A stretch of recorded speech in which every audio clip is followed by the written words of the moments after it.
That's a hard act to follow right there. Thank you, Dr. Schmidt, for the kind words and one-liners also. I appreciate that. Ladies and gentlemen, esteemed board members, professors, family, friends, and fellow graduates of the Hazelden Betty Ford Graduate School, welcome. It's an honor to be before you today to celebrate this major achievement in our lives, as well as the Graduate School's 25th anniversary and also the Hazelden Betty Ford Foundation's 75th. Before we dive into the heart of this speech, I must confess preparing a 7-minute speech like this one was like a bit of navigating a maze without a map. I mean, if only I had a rubric for commencements. And unfortunately, I didn't make myself available to ask our wonderful librarian, and get for some help to find some peer-reviewed sources to cite, but fear not, I come here bearing the most valuable resource of all, my own rambling thoughts. I did not set out to do what I'm doing right now. When I decided to go to graduate school, I didn't expect to confront my own pain and mental health.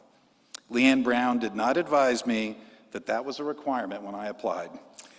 And Dr. Schmidt didn't warn me that I'd be confronting my own unresolved trauma. However, how can you hold space for others if you're unable to do so for yourself? Pain halts growth. Prior experiences inform pain.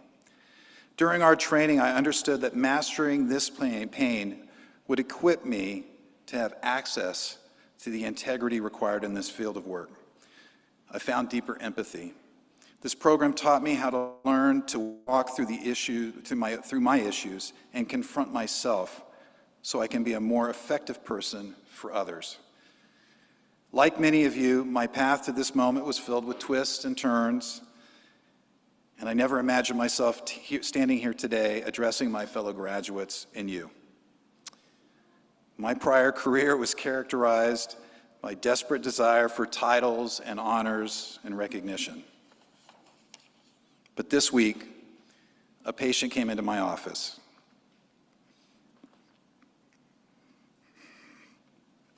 He didn't care about my accomplishments or my past. All he needed at the time was love and acceptance.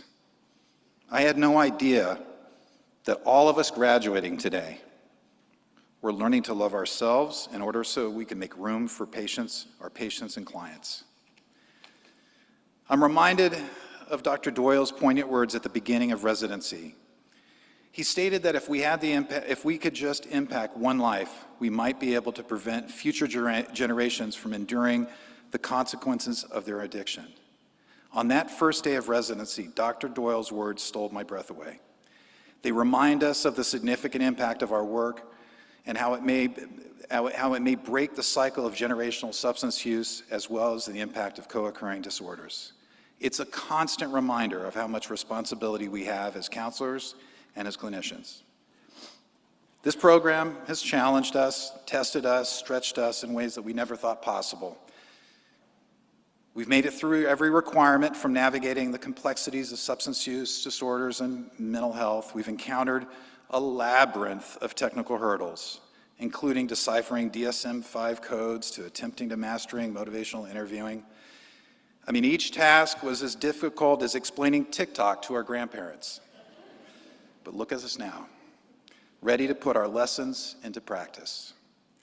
Dr. Carl Rogers, a titan in the field of psychotherapy, once noted, "The only person who's educated is the one who has learned how to learn and change." We've embraced this adaptive learning, prepared ourselves for a world that is as unpredictable as it needs our compassion and expertise. Today's world, grappling with the aftermath of a pandemic and the rising mental health needs, calls for our unique skills. It's a world where to Zoom no longer just means to move quickly, but in case of this online cohort, it's also a way to learn, connect, and to heal. Now, there's been moments of intense learning, but occasions for hilarity, such as trying to find a quiet spot for those Zoom sessions while life unfolded chaotically behind closed doors. But this online world and our training allows us to not just see the person in front of us, but the entire ecosystem. And some, as you've already heard today, this idea of transformation and healing connects us all in this diverse cohort. We are former teachers, we are people, expats from the high-pressure business world, and even recent college graduates. And as you met, Felicia, also a proud member of the Red Lake Nation, who's taught us traditions and culture that have strengthened our cohort's understanding of resilience and enriched our perspective on how tradition and wisdom can be rooted in compassion and healing. And some of those cohorts, like me, starting a second career in counseling because we believe in human connection and how empathy can transform. And other cohorts have left family businesses to become counselors. Some have left manufacturing jobs, healthcare jobs. They've all come here to graduate with the practical skills and a strong work ethic to show up so they can creatively impact their therapeutic approaches and impact the lives of their clients. As Robert Ingersoll famously said, we rise by lifting others. We have various backgrounds, but we all have chosen service and purpose. But I'm here today fueled with hope that I've discovered at the Hazelden Betty Ford Graduate School and inspired daily by my colleagues in the Pacific Northwest.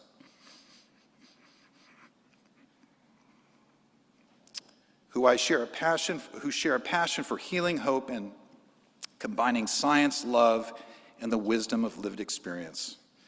Although each of the graduates here begin this journey with different motivations and goals, we are all here because we want to improve the lives of others.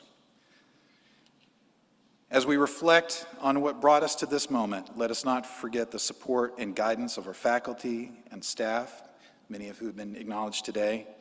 They've been our mentors, our guides, our champions, pushing us to strive for excellence and to never settle for anything less. So let us remember the words of these remarkable educators as we pave this way before us, guiding us with their wisdom and insight. And as we go forth, let us also remember many of you, the family, friends, partners, loved ones that got us here. Those who endured our endless hours away from them while we read, researched, studied, and wrote. Can we applaud them all?